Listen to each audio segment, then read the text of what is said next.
오늘 우리에게 주신 하나님의 말씀 사도행전 13장 22절부터 25절까지의 말씀입니다. 오늘 낭독은 강성남 집사님께서 해주시겠습니다. 함께 교독하도록 하겠습니다. 시작. 그 다음에 하나님께서는 사울을 물리치시고 다윗을 그들의 왕으로 세우시고 증언하여 말씀하시기를 내가 이새의 아들 다윗을 찾아냈으니 그는 내 마음에 드는 사람이다.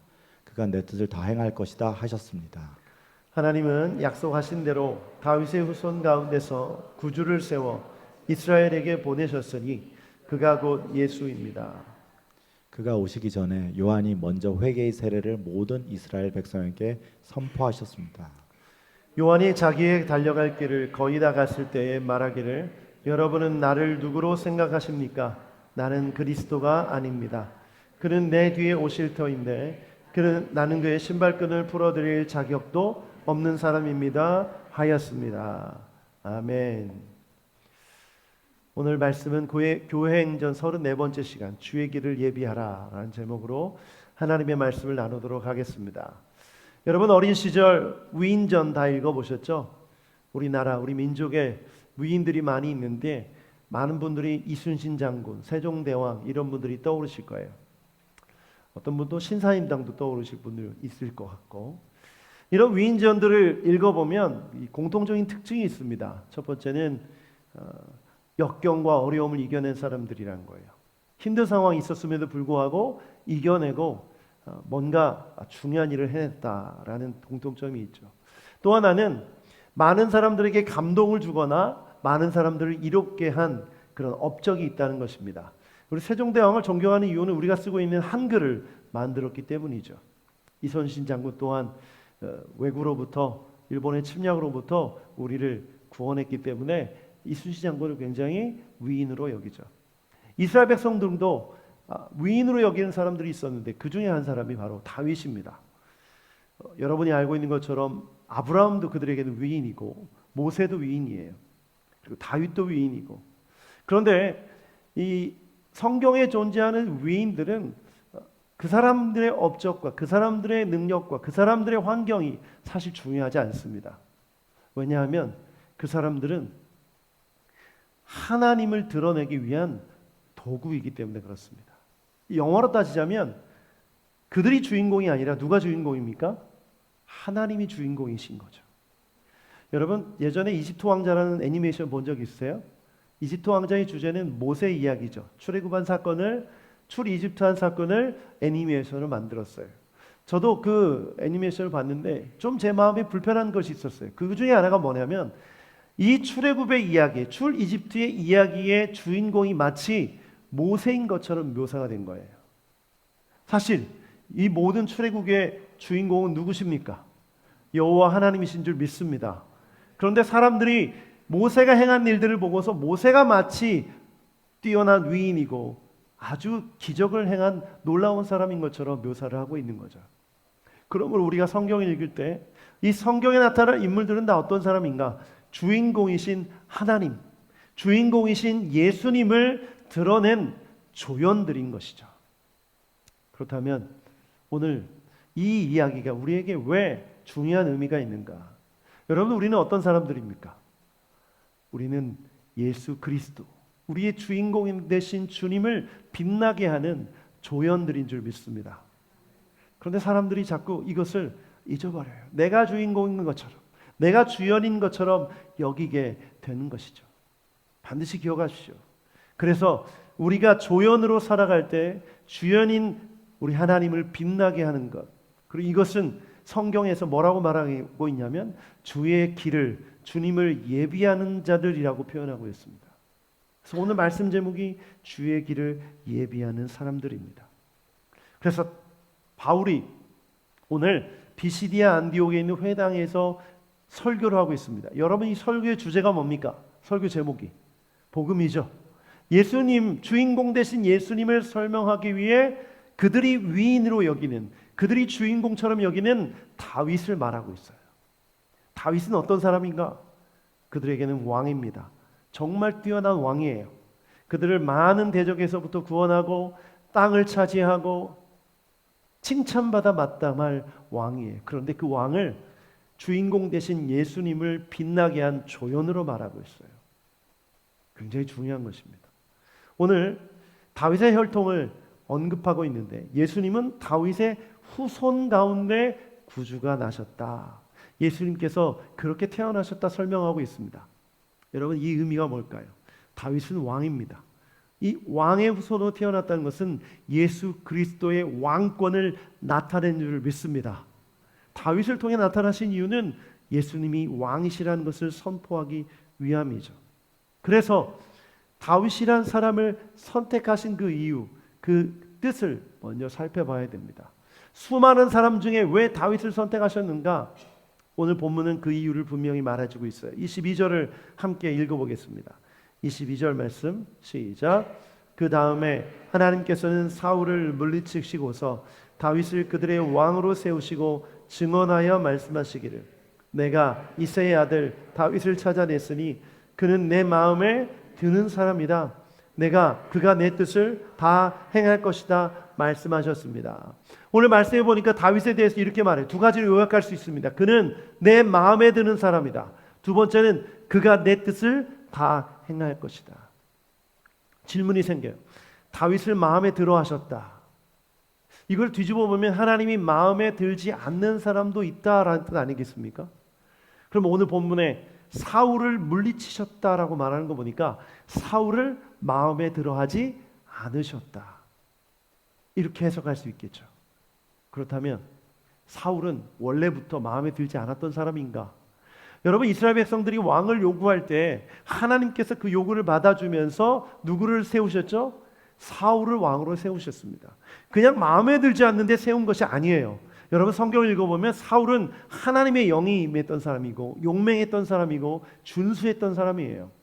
왕으로 세움을 받을 만한 하나님의 인정을 받은 사람입니다. 그렇기 때문에 왕으로 세워진 거예요. 그런데 하나님께서 마음에 들지 않는 행동을 했어요. 그게 무엇이었는지 함께 살펴보도록 하겠습니다. 사무엘상 15장 23절을 한번 읽어보겠습니다. 시작. 거역하는 것은 점을 치는 죄와 같고 고집을 부리는 것은 우상을 섬기는 죄와 같습니다. 임금님이 주님의 말씀을 버리셨기 때문에 주님께서도 임금님을 버려 왕이 되지 못하게 하셨습니다. 여러분, 이스라엘 왕은 하나님께서 세우십니다. 그러므로 하나님께 주권이 있어요. 왕은 하나님의 명령에 순종해야 됩니다. 왜 이런 말씀이 나와 있는지 설명을 잠깐 드리면 아말렉과 전쟁을 하는데 하나님께서 진멸하라고 말씀하십니다. 진멸은 뭘 뜻하냐면 사람들뿐만 아니라 그 안에 있는 가축과 짐승을 다 죽이라는 거예요. 전쟁이 끝나서 이제 사무엘과 사울이 만났는데 양의 울음소리가 들리는 거예요. 소의 울음소리가 들리는 거예요. 사무엘이 너무 놀라서 물어봅니다. 이게 무슨 소리냐? 그랬더니 사울이 이렇게 말해요. 내가 하나님께 예배 드리려고 제사 드리려고 제물만을 살려놨다. 제물들을 살려와서 끌고 왔다는 거예요. 사무엘이 너무 놀랍니다. 분명히 하나님께서 진멸하라고 말씀하셨는데 불순종한 거예요. 그래서 오늘 본문을 보면 거역하는 것은 뭐 하는 것 같고 점을 치는 것과 같고 고집을 부리는 것은 우상을 섬기는 것 같다. 사울이 점치지도 않았고 우상을 섬기지도 않았는데 사무엘이 이렇게 말하는 거예요. 여러분, 우상 숭배는 다른 게 아닙니다. 하나님의 뜻을 거역하는 게 우상 숭배예요. 오늘 사울은 그것을 행했고 사무엘은 이것을 지적하고 있고 이 모습이 결국 하나님의 마음에 들지 않는 행동이었던 것이죠. 그래서 사무엘상 15장 35절을 보면 이런 말씀이 있어요. 같이 한번 읽어보죠. 시작. 그 다음부터 사무엘은 마음이 상하여 죽는 날까지 다시는 사울을 만나지 않았고 주님께서도 사울을 이스라엘의 왕으로 세우신 것을 후회하셨다. 하나님의 후회예요. 사무엘이 얼마나 실망했으면 만나지 않았겠어요. 하나님조차도 사울을 왕으로 세운 것을 후회하셨다라고 말해요. 여러분, 왜 이런 차이가 있었을까요? 이 두 사람이 왕으로 세움 받았는데 왜 다윗은 하나님께서 마음에 들어 하시고 사울을 이렇게 버리셨을까요? 그 이유가 사무엘상 16장 7절에 있습니다. 같이 한번 읽어보죠. 시작. 그러나 주님께서 사무엘에게 이르셨다. 너는 그의 준수한 겉모습과 큰 키만을 보아서는 안 된다. 그는 내가 세운 사람이 아니다. 나는 사람이 판단하는 것처럼 그렇게 판단하지 않는다. 사람은 겉모습만 따라 판단하지만 나는 주는 중심을 본다. 나 주는 뭘 본다? 중심을 본다. 그럼 누구의 중심을 본 겁니까? 사울과 다윗의 중심을 본 것입니다. 행위와 겉모습이 아니라 그 중심을 본 거예요. 여러분, 이게 왜 중요하냐면 다윗도 죄를 지었습니까? 안 지었습니까? 다윗의 지은 죄, 살인교사죄, 간음죄, 위증죄, 다양한 죄를 다 지었어요. 그런데 다윗의 이 죄가 발각됐을 때, 나단의 선지자를 통해서 죄가 지적받았을 때 다윗이 어떻게 반응했는지 아세요? 그것이 시편 51편에 보면 나오는데, 시편 51편 말씀을 함께 읽어보겠습니다. 여기 부제가 있어요. 시편 51편의 부제를 읽어보겠습니다. 1절입니다. 시작. 지휘자를 따라 부르는 다윗의 노래. 다윗이 밧세바와 정을 통한 후에 예언자 나단이 그를 찾아왔을 때 뉘우치고 지은 시. 10절 읽어보겠습니다. 10절 시작. 아 하나님, 내 속에 깨끗한 마음을 창조하여 주시고 내 속을 견고한 심령으로 새롭게 해 하여 주십시오. 영이 지금 더럽혀졌다는 거예요. 영이 지금 더러워졌다는 거, 마음이, 중심이 더러워졌다는 거죠. 이걸 새롭게 해달라고 간구하고 있어요. 두 번째 11절입니다. 11절 시작. 나를 쫓아내지 마시고 주의 성령이 나에게서 거두어 가지 말아 주십시오. 뭘 뜻합니까? 지금 자신이 죄를 지음으로 말미암아 하나님의 영이 떠나시는 것을 두려워하고 있는 거예요. 그럼 다윗의 중심에 뭐가 있었던 겁니까? 성령이 계셨던 거예요. 그런데 죄를 지음으로 이 영이 떠나는 것을 너무나 괴로워했던 거예요. 그 중심에 하나님이 계셨는데 이것이 없어지는 것이 너무나 고통스러웠던 거죠. 그래서 12절에 이렇게 말합니다. 12절 고백 시작.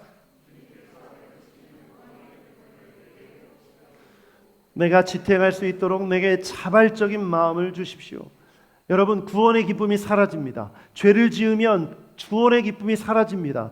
그러므로 하나님이 떠나시면 도저히 살 수가 없는 거예요. 기쁨이 사라지고 절망과 슬픔밖에 없기 때문에 다윗은 그것을 붙들고 놓지 않으려고 했던 거죠. 그래서 17절 말씀, 우리가 정말 잘 아는 말씀이 여기 있습니다. 읽어보죠. 시작. 하나님께서 원하시는 재물은 찢겨진 심령입니다. 오 하나님, 주님은 찢겨지고 짓밟힌 마음을 멸시하지 않으십니다. 다윗은 마음을 찢으며 괴로워했어요. 죽기보다 더 싫었던 거예요. 하나님 없이 사는 삶은 절망이라는 것을 알았기 때문에 그 중심에 하나님이 떠나는 걸 너무나 괴로워했어요.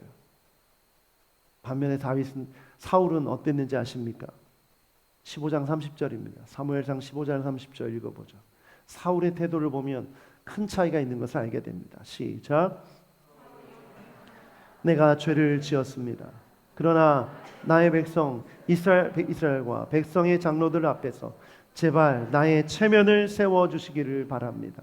나와 함께 가셔서 내가 예언자께서 섬기시는 주 하나님께 경배할 수 있도록 하여 주십시오. 사울의 중심에 뭐가 있었습니까?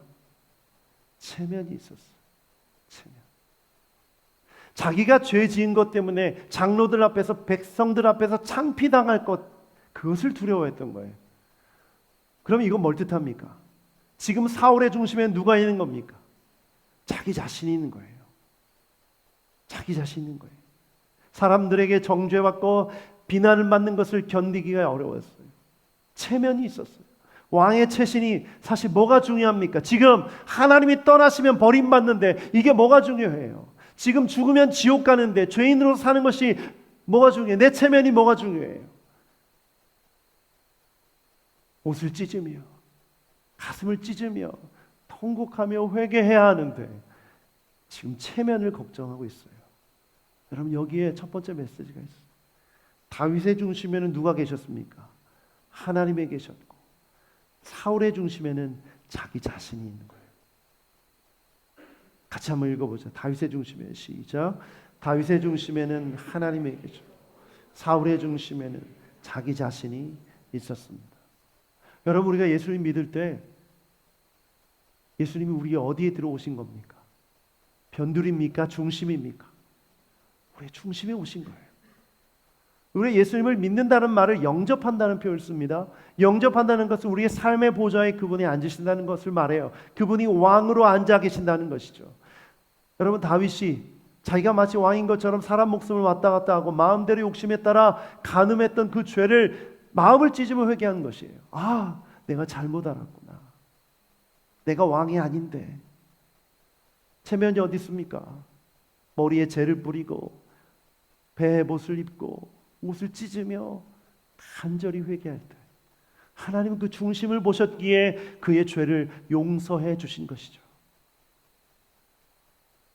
오늘 우리가 그리스도인으로서 우리 중심에 예수님의 왕으로 자정하셨다면, 우리 중심을 날마다 하나님 앞에 드린다면 우리는 예수 그리스도, 주연이신 주인공이신 예수 그리스도를 빛나게 하는 조연으로 살 수 있는 줄 믿습니다. 그런데 우리 본성이, 우리 죄성이 내가 주연이 되고 싶어요. 내가 주인공이 되고 싶어요. 내가 빛나고 싶어요. 여러분의 중심에 내가 있으면 우리는 온전한 그리스도인으로 살 수가 없습니다. 이런 사람은 하나님의 마음에 들지 않는 사람이며 하나님이 쓰실 수 없는 사람입니다. 시편 7편 9절 말씀을 같이 한번 읽어보죠. 시작. 악한 자의 악행을 뿌리 뽑아주시고 의인은 굳게 세워주십시오. 주님은 의로우신 하나님, 사람의 마음속 생각을 낱낱이 살피시는 분이십니다. 아멘. 지금 여러분의 마음을, 그 중심에 뭐가 있는지 우리 주님은 샅샅이 살펴셔서 알고 계십니다. 지금 알고 계세요. 여러분 마음에 지금 뭐가 있는지, 중심에 뭐가 있는지 다 알고 계세요. 하나님은 목동으로 살아가던 다윗의 중심을 알고 계셨어요. 양을 치며 염소를 치며 살아가던 다윗의 중심, 아무도 돌보지 않고 아무도 관심이 없었던 그 목동을 주님께서 찾으신 이유는 그의 중심에 누가 있었기 때문에? 하나님이 계셨기 때문에. 여호와는 나의 목자시니 내게 부족함이 없습니다. 늘 항상 하나님을 찬양했던 다윗의 중심을 아셨기 때문에 그를 선택하신 것이죠. 그리고 그를 뽑아 예수 그리스도의 주인공 되신 예수님의 조연으로 사용하신 것입니다. 여러분, 우리 주님께 쓰임받고 싶으십니까? 그렇다면 중심을 바꾸셔야 돼요. 여러분의 중심이 바뀌지 않으면 우리는 쓰임받기 어렵습니다. 저는 우리 교회가, 또 여러분 모두가 그 중심에 예수 그리스도가 있기를 축복합니다. 예수님이 왕이 되셔서 그분을 따라가는 여러분 되기를 축복합니다. 그러면 주의 길을 예비하는 통로로 쓰임받게 될 것입니다. 두 번째 언급된 인물은 세례 요한입니다. 24절부터 25절까지 같이 읽어보겠습니다. 24절부터 25절 시작. 그가 오시기 전에 요한이 먼저 회개의 세례를 모든 이스라엘 백성에게 선포하였습니다. 요한이 자기의 달려갈 길을 거의 다 갔을 때에 말하기를, 여러분은 나를 누구로 생각하십니까? 나는 그리스도가 아닙니다. 그는 내 뒤에 오실 터인데 나는 그의 신발끈을 풀어드릴 자격도 없는 사람입니다 하였습니다. 바울이 복음을 전하는데 주인공 되신 예수님을 설명하는데 조연으로 역할했던 다윗을 먼저 얘기했고, 그 다음에 이 세례 요한을 언급합니다. 세례 요한은 동시대 사람이었기 때문에 누구나 다 아주 가깝게 알고 있었던 사람이죠. 그런데 세례 요한의 이 말을 언급하는데 이렇게 말합니다. 회개의 세례를 모든 이스라엘 백성에게 선포하였다. 그런데 먼저 선포했다. 예수님보다 앞서서 먼저 선포했다 라고 말합니다. 자, 세례 요한 다 기억하시죠? 그의 옷차림 어땠습니까? 타잔같이 막 가죽으로 옷을 해입고 광야에서 살았죠. 머리도 깎지 않고 길렀어요. 수염도 나고 지팡이 들고 있고. 비주얼이 어떻습니까? 강력하죠. 그의 메시지 또한 강력했어요. 사람들이 막 세례 요한에게 막 몰려갔어요. 인기가 하늘을 찌를 듯 했습니다. 제가 그런 생각을 해봤어요. 제가 오늘 설교를 그런 복장을 입고 한다면 우리 교회 지금 막 빈자리가 없을 텐데, 여러분이 SNS로 막 알릴 거잖아요. 한번 궁금해서라도 와보지 않겠어요? 사람들이 막 몰려올 거예요.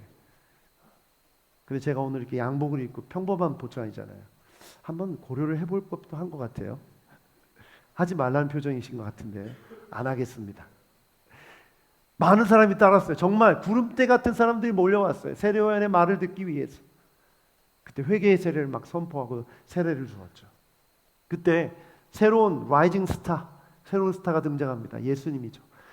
자신한테 왔던 사람들이 예수님께로 막 가는 거예요. 그때 세례요한이 뭐라고 얘기했는지 아세요? 요한복음 3장 26절을 보면 그 말씀이 있습니다. 같이 한번 읽어보죠. 시작. 요한의 제자들이 요한에게 와서 말하였다. 랍비님 보십시오. 요단강 건너편에서 선생님과 함께 계시던 분, 곧 선생님께서 증언하시는 그분이 세례를 주고 있는데 사람들이 모두 그분에게로 모여듭니다.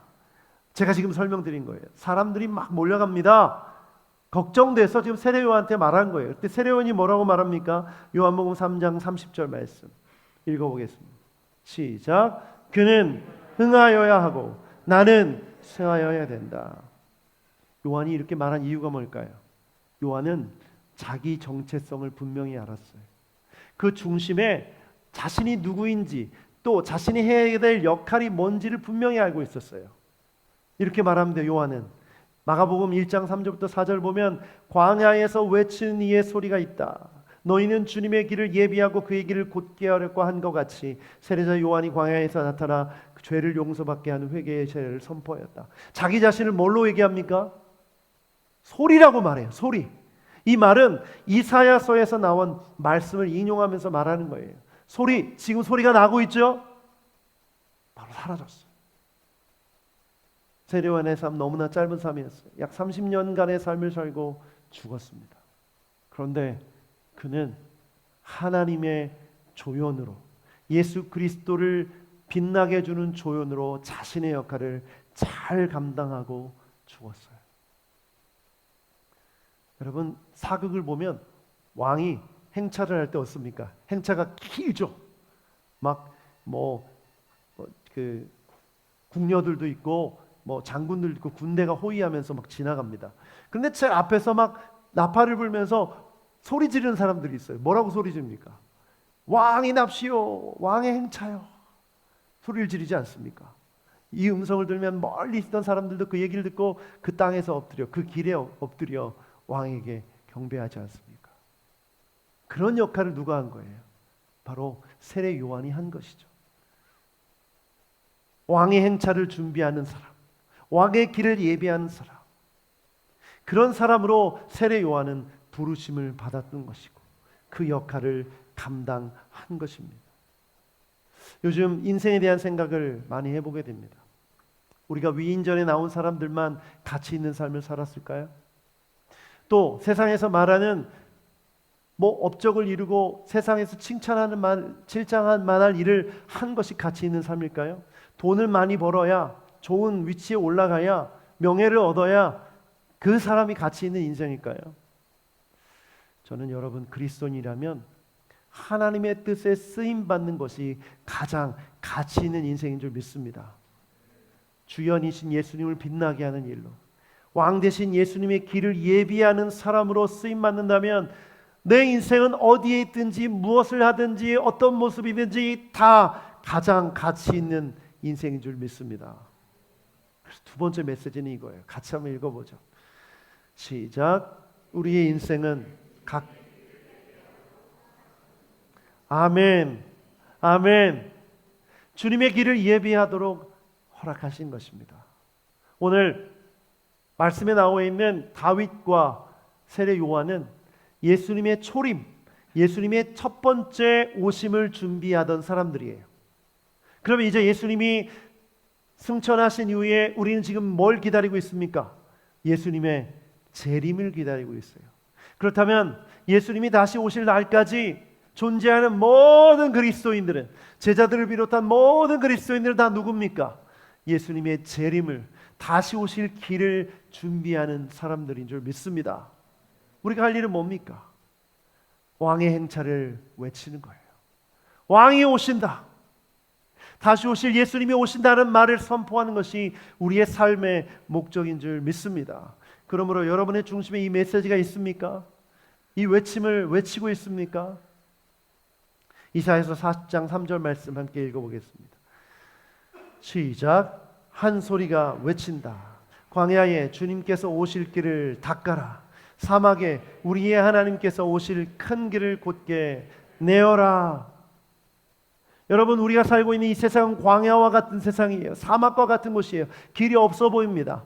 사람들이 여기가 길이다 저기가 길이다 말해요. 여기로 가야 성공할 수 있다, 행복할 수 있다 말해요. 그런데 그 길 끝에 뭐가 있습니까? 절망밖에 없습니다. 죽음밖에 없어요. 어두움밖에 없습니다. 그런데 우리 그리스도인들은 그 길을 알아요. 이미 닦아놓으신 예수 그리스도의 길, 그 길을 따라가는 사람들인 줄 믿습니다. 그럼 우리가 외치는 거죠. 오직 예수님만이 길이십니다. 오직 예수님만이 구원이십니다. 이 소리를 외칠 때 수많은 죽어가는 영혼들이 이 길로 오게 될 수 있는 줄 믿습니다. 우리 인생은 그걸 하라고 부르심을 받은 거예요. 세례 요한이 외치듯이. 그렇다면 오늘 이것을 나는 외치고 있는가? 아주 중요한 질문이죠.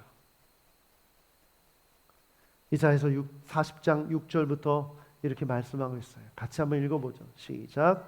한 소리가 외친다. 너는 외쳐라. 그래서 내가 무엇을 외쳐 하고 물었다. 모든 육체는 풀이요 그의 모든 아름다움은 들의 꽃과 같을 뿐이라. 주님께서 그 위에 입김을 붙이면 물은 마르고 꽃은 시든다. 그렇다 이 백성은 풀에 지나지 않는다. 8절 말씀 시작. 풀은 마르고 꽃은 시드나 우리 하나님의 말씀은 영원히 서 있다. 아멘. 아멘.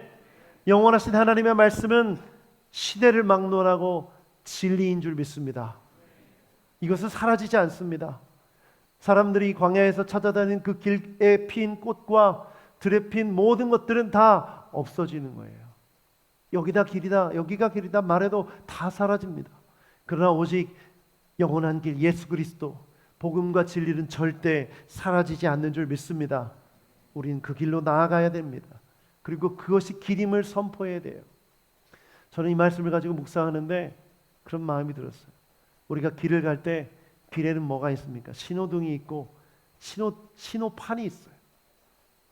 길을 안내해주는 표지판들이 있어요. 이쪽이 무슨 길입니다 알려주는 거죠. 여러분, 왕의 대로를 수축하고 지금까지 많은 사도들을 통해서 많은 선배들이 닦아놓은 그 길, 예수 그리스도가 오실 그 길이 바로 여기에 있다는 것을 알려주는 사인보드와 같은 일을 우리가 해야 되는 거예요. 여기가 바로 길입니다. 여기가 바로 진리입니다 하고 말하는 외침을 외쳐야 하는 것이 우리의 사명인 줄 믿습니다. 많은 사람이 헤매고 있어요. 지금도 광야와 같은 사막 같은 길을 막 헤매고 있는 사람들에게 알려주는 것이 여기가 길입니다. 교회도 마찬가지입니다. 우리 교회가 하나님의 백성, 하나님의 나라가 임한 공동체임을 보여줘야 됩니다. 예수 그리스도가 길임을 알려주는 교회가 되어야 될 줄 믿습니다. 여러분의 가정도 마찬가지예요. 예수 믿는 가정, 길과 진리요 생명이신 예수님을 따르는 삶이 어떤 것인지를 보여주는 그런 가정이 되길 축복합니다. 그렇게 될 때 우리는 왕의 길을 수축하는 사람, 우리에게 와닿는 표현을 하자면 왕의 도로, 고속도로를 놓는 사람들이 되는 것이죠. 지금 우리 주님이 다시 오실 날이 멀지 않았습니다. 교회 공동체는 예수님의 재림을 기다리는 사람들인 줄 믿습니다. 그냥 입을 닫고 그냥 아무 일도 하지 않고 기다리는 사람들이 아니라 바로 이 길이 바로 여기 있음을, 이게 구원의 길임을 선포하며 외치며 기다려야 되는 것이죠. 그것이 우리가 할 일입니다. 다시 오실 예수님, 그 예수님의 길을 우리는 준비해야 합니다.